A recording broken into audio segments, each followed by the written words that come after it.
Hi there, friends. Host Eric here. Host of TWFP, that's Talking with Famous People. And I got my little red book. And I got my heavy rainstorm. So, we're good to go. Talking with famous people. Well, I've got a great topic right now. I got notes on it and everything.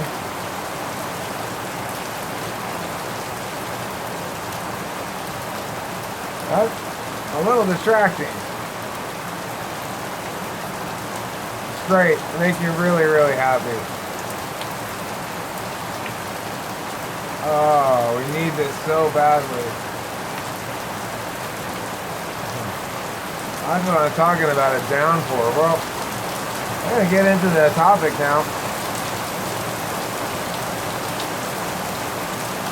Today's topic is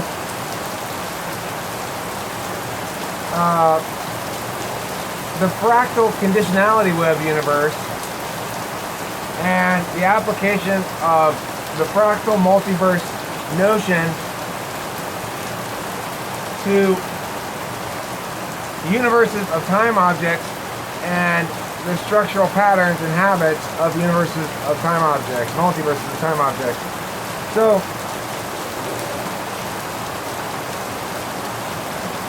if that all sounds like a bunch of complete nonsense,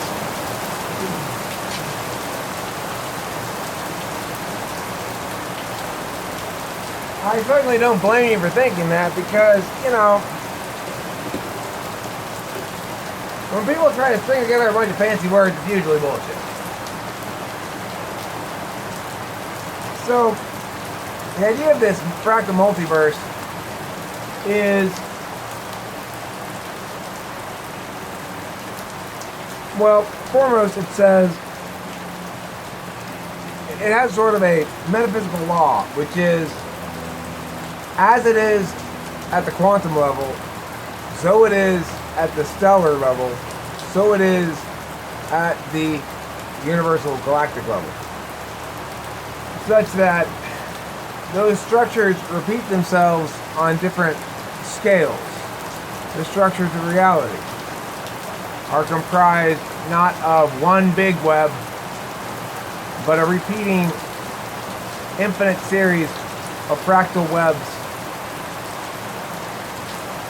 applicable on every imaginable scale.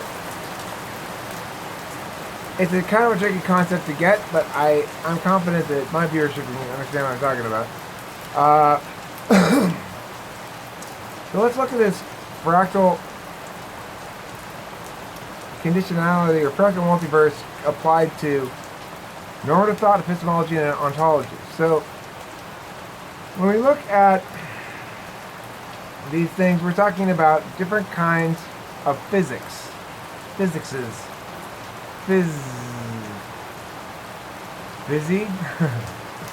Physi? Okay, you got your regular physics. Newtonian physics. That's for space objects. You've got your regular old metaphysics. That's for abstract models. You've got your quantum physics. Now, quantum physics is where we see the grammatical limitations of spatial reality. And time physics is where we see the grammatical limitations of time reality. So, regular physics predicts in order to describe.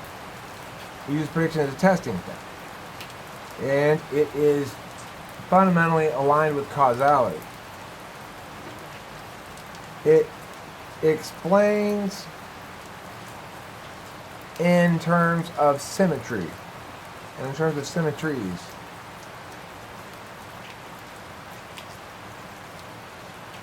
It seeks correlation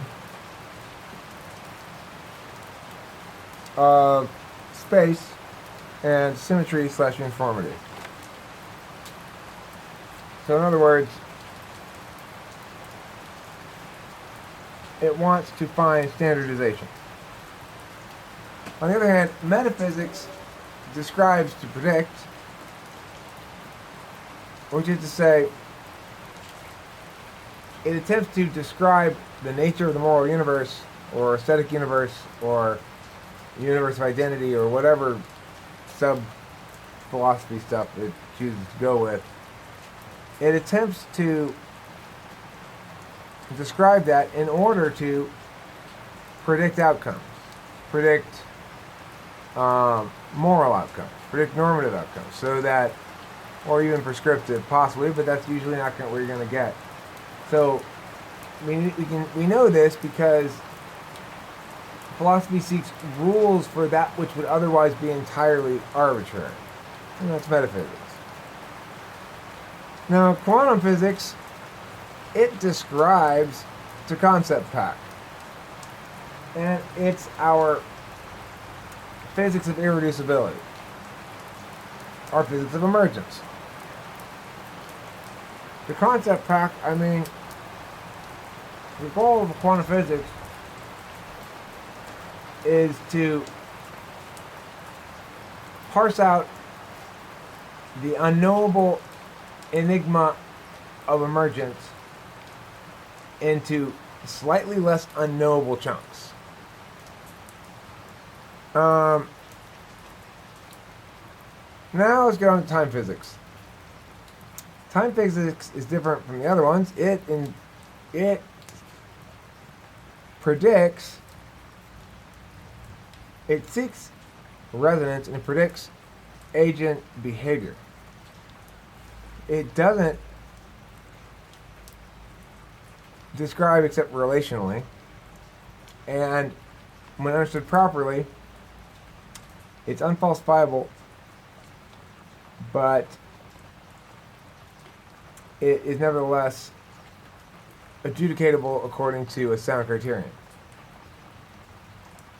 Okay, this says, so time physics then, stuff when we're talking about personality types and cognitive functions, that's a time physics. You might call it an ontological physics in that it has to do with identity. You'd probably be more likely to call that than an epistemological physics. So I think of metaphysics here as more of an epistemological physics, and time physics more as an ontological physics, insofar as the physics of agency are necessarily predictive for the sake of being predictive. They are descriptive only for the sake of establishing mechanisms that justify or improve upon predictions. And the only thing they predict are the behaviors of agents. Agents being a unique kind of object in the universal system, right?